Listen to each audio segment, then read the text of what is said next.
In an age of kings and crusades, one name still echoes louder than almost any other. They called him the Lionhearted, a warrior who charged into legend, a king who barely ruled his own kingdom, and a man whose story still splits historians down the middle. This is the true story of Richard I of England. Richard I was born on September 8, 1157, in Oxford, England. He died on April 6, 1199, at Chaillot in the duchy of Aquitaine. He was Duke of Aquitaine from 1168, Duke of Poitiers from 1172, and, from 1189 to 1199, King of England, Duke of Normandy, and Count of Anjou. In his own lifetime, his knightly manner and his prowess in the Third Crusade made him a popular king and the hero of countless romantic legends. But later historians have been far less kind. So who was he really? The perfect crusader king, or a brilliant fighter who left his realm behind? Richard was the third son of Henry II and Eleanor of Aquitaine, one of the most powerful couples in medieval Europe. At just 11 years old, he was given the duchy of Aquitaine, his mother's inheritance.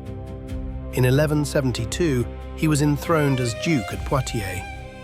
Even young, Richard showed precocious political and military ability.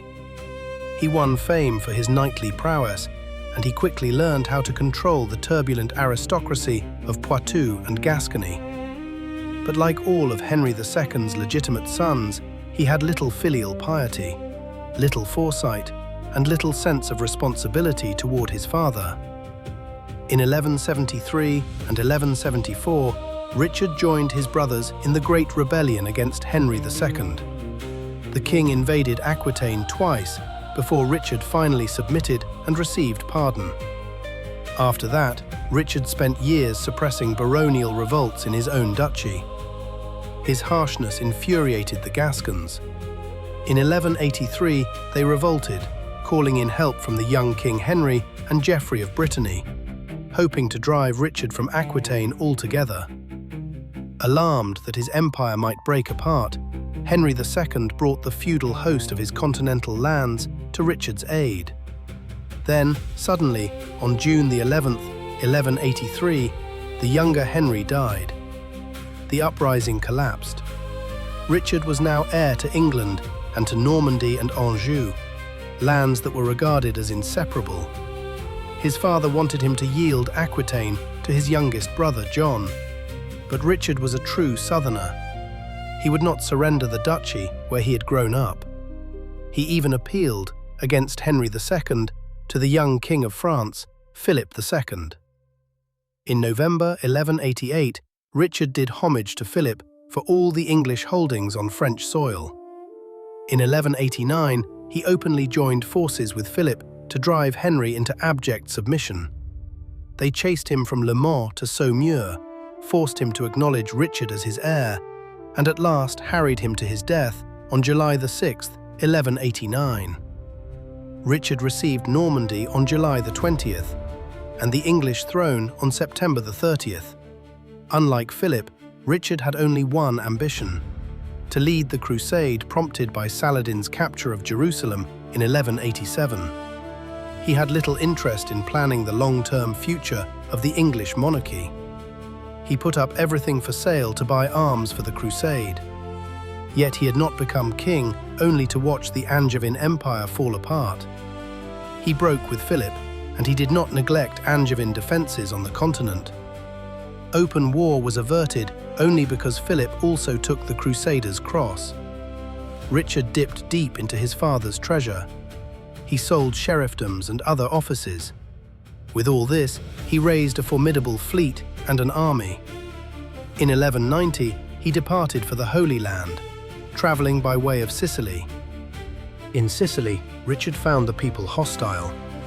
He took Messina by storm on October 4th.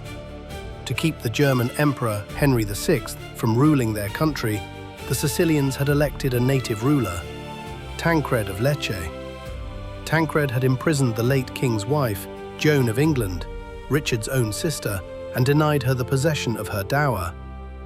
By the Treaty of Messina, Richard secured Joan's release and her dower. He acknowledged Tancred as King of Sicily. He declared Arthur of Brittany, his nephew, to be his own heir, and arranged for Arthur to marry Tancred's daughter. The treaty infuriated the Germans, who were also joining the Third Crusade. And back home, it helped push Richard's brother John toward treachery and rebellion. On his way to the Holy Land, Richard conquered Cyprus. At Limassol, on May the 12th, he married Berengaria of Navarre. Then, on June the 8th, 1191, he joined the other Crusaders at Acre. Acre fell in July 1191. Then, on September the 7th, Richard won a brilliant victory at Arsuf, putting the Crusaders in possession of Joppa.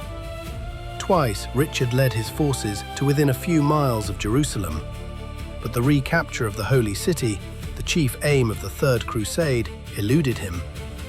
There were fierce quarrels among the French, German, and English contingents. Richard insulted Leopold V, Duke of Austria, by tearing down his banner. He quarreled with Philip II, who returned to France after the fall of Acre. Richard's candidate for the crown of Jerusalem was his vassal, Guy de Lusignan. He backed Guy against the German candidate, Conrad of Montferrat. It was rumoured, unjustly, that Richard had connived at Conrad's murder. After a year of unproductive skirmishing, in September 1192, Richard made a 3-year truce with Saladin. The Crusaders would hold Acre and a thin coastal strip. Christian pilgrims would have free access to the holy places. Jerusalem remained beyond his grasp, but the legend of the Lionhearted was already being forged. Richard sailed home by way of the Adriatic because of French hostility. A storm drove his ship ashore near Venice. Because of the enmity of Duke Leopold, he disguised himself, but he was discovered at Vienna in December 1192 and imprisoned in the Duke's castle at Dürnstein on the Danube. Later, he was handed over to the Emperor Henry VI, who kept him at various imperial castles. It was around this captivity, in a castle whose identity was at first unknown in England, that the famous romance of Blondel was woven in the 13th century, the loyal minstrel searching for his lost king. Under the threat of being handed over to Philip II, Richard agreed to harsh terms: a colossal ransom of 150,000 marks, and the surrender of his kingdom to the emperor on condition that he receive it back as a fief. Raising that ransom was one of the most remarkable fiscal measures of the 12th century, and striking proof of England's prosperity. A very high proportion of the money was paid. In February 1194, Richard was released. He returned at once to England and was crowned for the second time on April the 17th, fearing that the independence of his kingship had been compromised. Within a month, he went to Normandy and never returned to England again. His last 5 years were spent in warfare against Philip II, broken only by occasional truces. He left England in the capable hands of Hubert Walter, Justiciar and Archbishop of Canterbury. It was Richard's impetuosity that brought him to his death at the early age of 41. The Vicomte of Limoges refused to hand over a hoard of gold unearthed by a local peasant. Richard laid siege to the castle of Chaillot, and in an unlucky moment, he was wounded. He died in 1199. He was buried in the Abbey Church of Fontevraud, where Henry II and Queen Eleanor are also buried. His effigy is still preserved there. Richard was a thoroughgoing Angevin, irresponsible and hot-tempered, possessed of tremendous energy and capable of great cruelty. He was more accomplished than most of his family, a soldier of consummate ability, a skillful politician, and a leader capable of inspiring loyal service. He was a lyric poet of considerable power and the hero of troubadours. He had no children by Queen Berengaria, with whom his relations seem to have been merely formal. So the Lionhearted left no direct heir of his body, only a legend that still refuses to die, the Crusader king who won glory abroad, while history still argues over what he truly meant at home. If you love this kind of history, subscribe to Revealed History to get notified for the next video. Thanks for watching, and see you in the next one.